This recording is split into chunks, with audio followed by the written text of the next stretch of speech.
Good morning, student. Welcome in the class. Today our topic is journal entries. Journal entries क्या होती हैं? Journal entries होती हैं जिनसे हम फाइनेंशियल जो हमारे ट्रांजेक्शन्स हैं उनको रिकॉर्ड करते हैं. ये हमने लास्ट क्लास में डिस्कशन किया था डुअल एंट्री सिस्टम के टाइम पर. डुअल एंट्री सिस्टम के बेस पर जितने भी आपके फाइनेंशियल ट्रांजेक्शन्स होते हैं उनको हम प्रॉपर रिकॉर्ड करते हैं. और रिकॉर्डिंग जो हम कर रहे हैं ये हमारी फर्स्ट स्टेप है बिजनेस के अंदर कि हमें रिकॉर्ड मेंटेन कर कर आगे इसको प्रोसीजर को ले जाना है.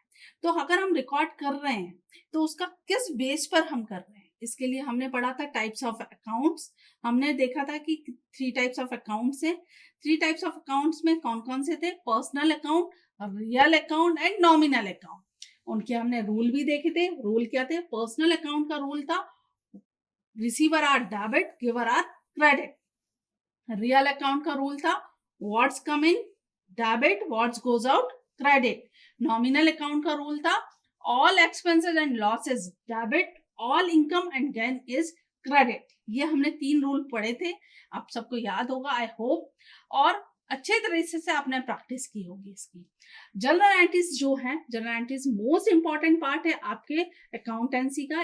ये हम बोल सकते हैं कि पिलर है हमारे अकाउंटेंसी का. जितने बेटर तरीके से हम इसको करेंगे उतने अच्छा हमारा रिजल्ट आएगा. हमारे ये एनालिसिस कर पाएंगे कि हमारे फाइनेंशियल पोजीशन क्या है बिजनेस के अंदर. और ये आपके बिजनेस का प्रॉपर रिकॉर्ड मेंटेन करने का एक फर्स्ट स्टेप तो है पर मोस्ट इंपॉर्टेंट पार्ट भी है. जर्नल एंट्रीज का आपका फॉर्मेट क्या होता है? क्योंकि मैंने आपको बताया था कि जितनी भी एंट्रीज हम यहाँ करेंगे या जितने भी हम अकाउंट्स मेंटेन करेंगे या जो भी अकाउंटेंसी में हम कैलकुलेशन करेंगे उन सबका एक फॉर्मेट होता है जिसको हम फॉलो कर कर आगे यूज करते जाते हैं. ठीक है. तो जर्नल एंट्रीज का फर्स्ट आपको जो करना है वो 5 कॉलम बनाने हैं. 5 कॉलम में फर्स्ट होगी डेट, क्योंकि फाइनेंशियल ट्रांजेक्शन अलग अलग डेट में होते हैं तो हम डेट का फर्स्ट कॉलम होगा. सेकेंड होगा आपका कॉलम पर्टिकुलर. पर्टिकुलर में हम लिखेंगे कि जो आपके डुअल इफेक्ट हुए हैं वो कौन सा डेबिट में है, कौन सा क्रेडिट में.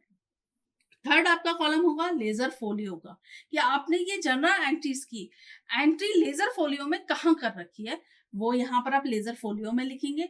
फिर अमाउंट डेबिट का कॉलम होगा फोर्थ, एंड फिफ्थ कॉलम होगा आपका अमाउंट क्रेडिट का. ठीक है. आई होप सभी ने नोट डाउन कर लिया होगा क्योंकि ये बहुत इंपॉर्टेंट है. अब फाइनेंशियल ट्रांजेक्शन्स होते कौन से हैं? फाइनेंशियल ट्रांजेक्शन जैसे कि आपने कोई भी अपना बिजनेस स्टार्ट किया, क्योंकि फर्स्ट ऑफ ऑल अगर हम बिजनेस स्टार्ट कर रहे हैं तो कोई किसी ना किसी चीज से किया होगा. कैश से किया होगा, मटेरियल से किया होगा, फर्नीचर से किया होगा. तो किससे किया? जैसे आपके सामने Ajit started business with cash 40,000. Ajit ने स्टार्ट किया अपने बिजनेस को 40,000 कैश से. तो हमारी एंट्री क्या बनेगी? एंट्री हमारी इस फॉर्मेट में बनेगी. फॉर्मेट में आप जिस डेट में है दिसंबर में तो आप अपने मंथ और डेट लिख देंगे. ईयर है तो ईयर लिख देंगे आप. एंट्री होगी. यहाँ पर आप देखिए 2 कौन से अकाउंट अफेक्टेड हो रहे हैं. एक कैश अकाउंट क्योंकि आपके बिजनेस में कैश कम है, और दूसरा कैपिटल अकाउंट क्योंकि अजीत ने अपने बिजनेस में इन्वेस्ट किया. जब कोई भी अपने बिजनेस में इन्वेस्ट करता है तो उसको हम बोलते हैं कैपिटल अकाउंट. तो 2 अकाउंट अफेक्टेड है. 2 अकाउंट अफेक्टेड है तो आप देखिए कैश आपका कम है तो डेबिट है. ठीक है. रियल अकाउंट का रूल है what's come in debit, what's goes out credit. तो डेबिट है तो यहाँ पर हमने डेबिट लिख दिया है.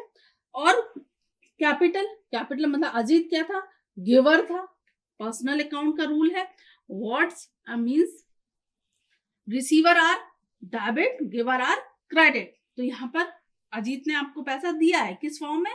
कैपिटल के फॉर्म में. तो ये आपका क्या हो गया? क्रेडिट हो गया. क्लियर. फिर आपने उसमें अमाउंट लिखेंगे डेबिट में भी और क्रेडिट में. ये आपने नोट कर लिया होगा आई होप.